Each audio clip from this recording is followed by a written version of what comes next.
les 15 ans de la saison d'art de Chaumont-sur-Loire, vous découvrirez 15 artistes, 15 expositions personnelles ou solo shows avec une grande rétrospective consacrée à Jean Le Gac et 13 créations originales.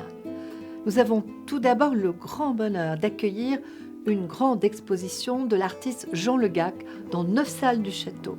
Elle porte le titre « En plein air ». L'artiste a en effet eu l'idée de sortir un jour de son atelier et toute son œuvre raconte l'histoire du peintre qu'il n'a plus voulu être. C'est avec des photographies très grand format, des textes, des pastels, des peintures que Jean Le Gac nous révèle son univers plein de fantaisie et de poésie.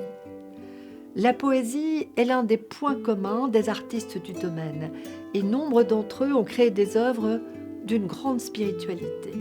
C'est le cas des 3 sculptures monumentales de Jaume Plensa qui vous accueillent dans la cour de la ferme, ces visages d'enfants tournés vers leur mystère intérieur qui font écho aux visages de verre des enfants de Pascal Convert que vous retrouverez dans le château.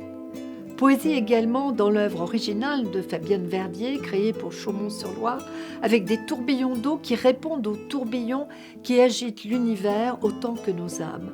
Poésie onirique avec Stéphane Guérand qui rend un merveilleux hommage aux ormes disparus avec son installation de pierres de sélénite et de lumière. L'artiste allemand Davy Keller nous fera aussi découvrir son univers fantastique de matière-lumière dont la Grange aux Abeilles et dans la Galerie des Grandes Écuries. Comme chaque année, vous découvrirez des artistes qui jouent avec les éléments de la nature, comme l'artiste allemande Christiane Leur. Elle transforme de simples graminées en architecture ou joaillerie végétale d'une grâce infinie. Dans les écuries, nous présentons également des créations de l'artiste luxembourgeoise d'origine polonaise, Katarzyna Kotbar. Avec des feuilles et des branches, elle crée des cercles évoquant les roues de l'existence. Dans le parc historique, 2 œuvres conçues in situ par 2 artistes américains complètent l'ensemble.